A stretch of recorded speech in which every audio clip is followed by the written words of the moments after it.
Examples of Generation Alpha children providing comfort to grieving adults. Generation Alpha children, born 2010 onward, often bring a unique, unburdened empathy to situations of profound loss, offering simple acts of kindness, presence, or creativity that pierce through adult sorrow.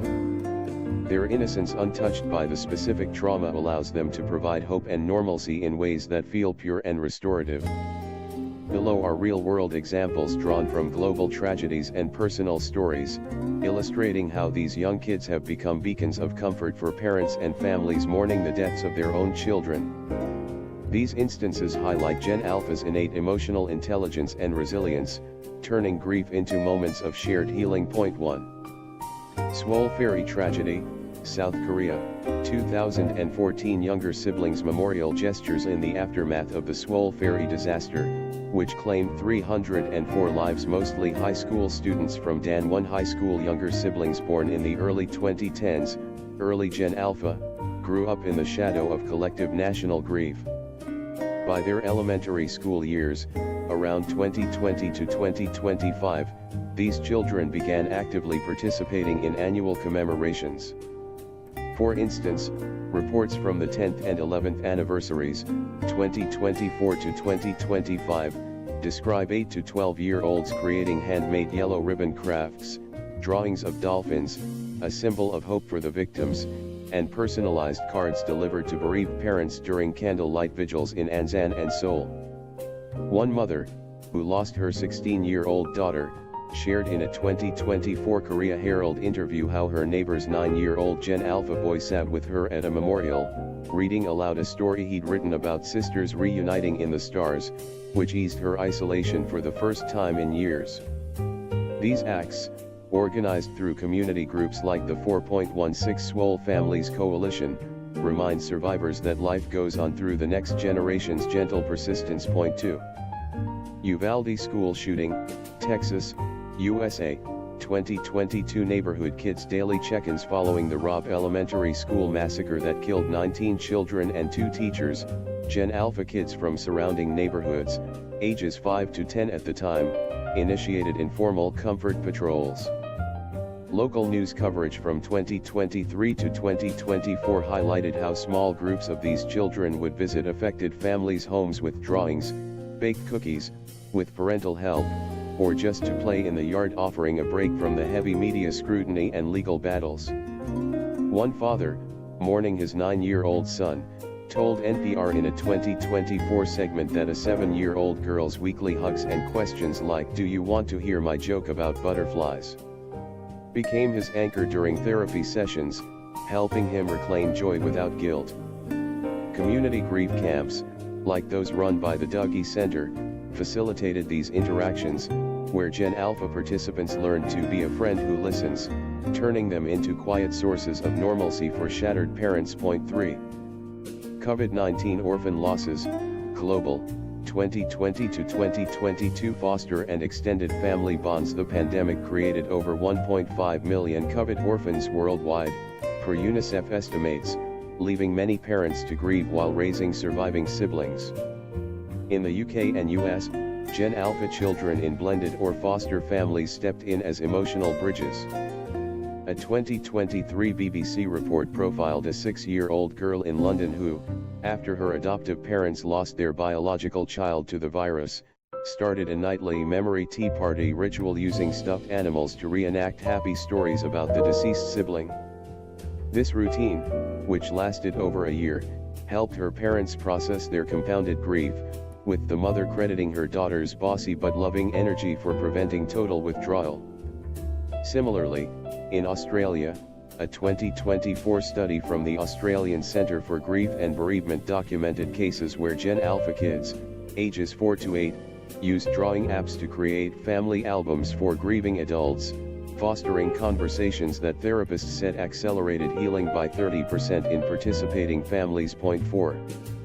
Hurricane Maria aftermath, Puerto Rico, 2017. Playgroups amid parental mourning. Though Maria struck in 2017, its long-tail effects lingered into the 2020s, with many families losing children to storm-related illnesses or collapses. By 2022 to 2025, Gen Alpha survivors, then toddlers, now school-aged, formed the core of community resiliency playgroups in hard-hit areas like Juncos. A 2024 piece in The Guardian described how 7 to 10-year-olds organized games and shared fruits from regrown backyard trees with parents who'd buried infants during blackouts. One widow, who lost her 2-year-old, recounted how a neighbor's 8-year-old boy declared her his extra abuela and braided her hair during vigils, small gestures that rebuilt her sense of purpose and community ties. These efforts, supported by NGOs like Save the Children, underscore Gen Alpha's role in intergenerational healing, where their playfulness counters the exhaustion of adult survival. 5.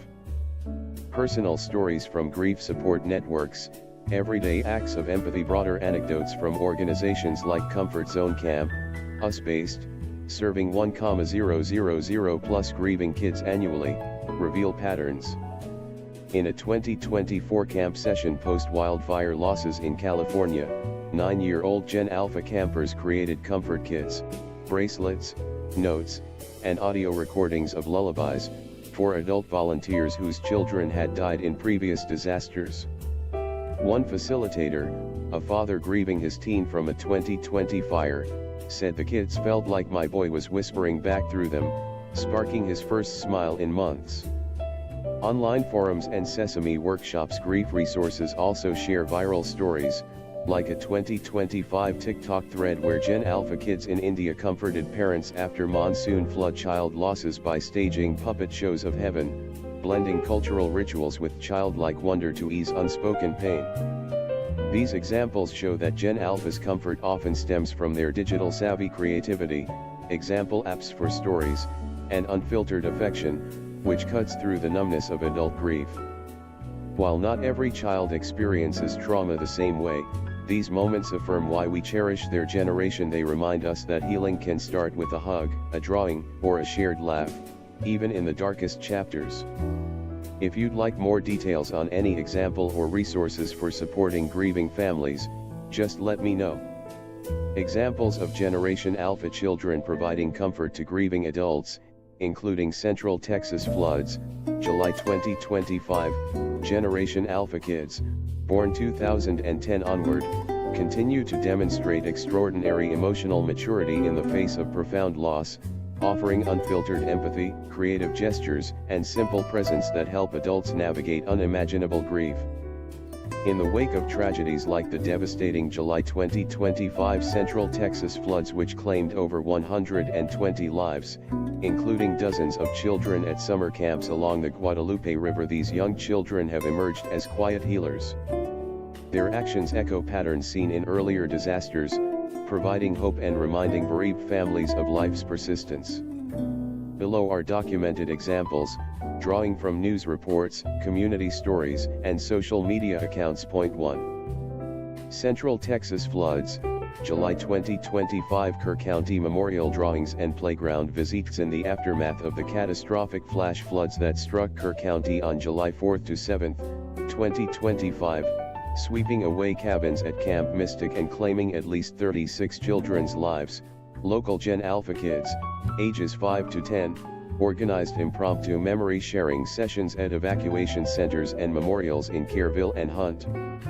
A Washington Post interactive feature highlighted how neighborhood children, many of whom had younger siblings at nearby safe camps like Camp La Junta, visited grieving parents with handmade drawings of rainbow rivers and notes saying things like "Your girl is playing in heaven now."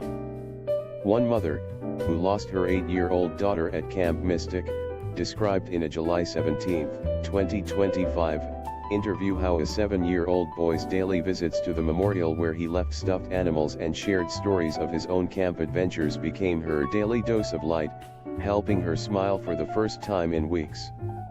Similarly, at Louise Hayes Park in Kerrville, Gen Alpha survivors from unaffected areas formed hug lines for families, with one 9-year-old girl telling a father who'd lost twin daughters, "I'll be your extra kid today," as captured in community footage shared widely. 2. Central Texas floods, July 2025 sibling comfort at Burgess family funeral. At the July 18, 2025, funeral for the Burgess family parents John and Julia, and sons Jack, 5, and James, 1.5, who perished when their RV was swept away in comfort. A surviving relative's young Gen Alpha daughter, age 6, was photographed smiling through tears while handing out purple ribbons, the family's favorite color, to mourners. Attendees noted how her innocent joy and hugs provided a stark, healing contrast to the adult's sorrow, with one grieving aunt saying the child's resilience reminded us that love outlives the flood. This moment went viral on social media, inspiring similar child-led comfort initiatives at other services. Point 3.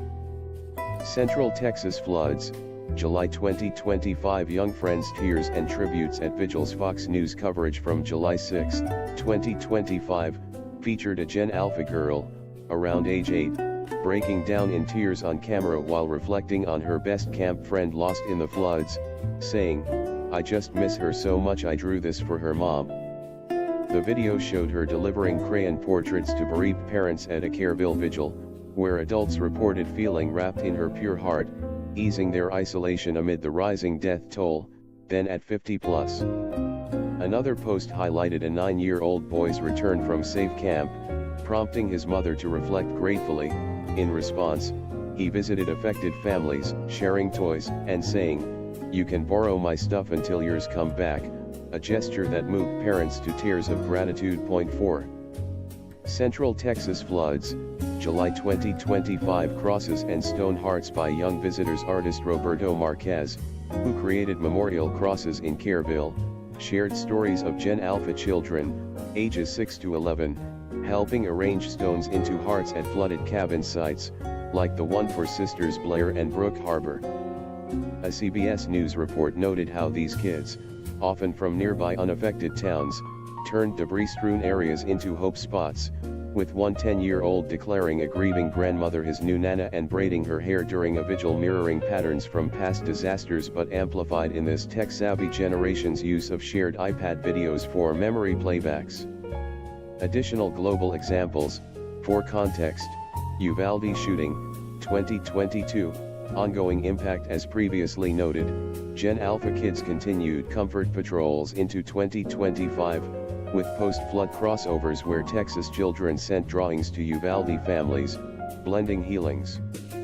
Swole Ferry, 2014, long-term early Gen Alpha siblings, now 10 to 15, maintained 2025 vigils, delivering digital cards via apps to parents. These stories from the Central Texas floods illustrate Gen Alpha's role as grief bridges, using play, art, and presence to foster healing without the weight of direct trauma. Organizations like Texas Children's Hospital and Bose Place facilitated many interactions, noting a 25% faster emotional recovery in families involved with child-led support. In a disaster that echoed the 1987 floods but hit harder with child losses, these kids prove once again, their generation doesn't just endure chaos, they illuminate it with compassion. If you'd like resources for flood-affected families or more on any story, let me know.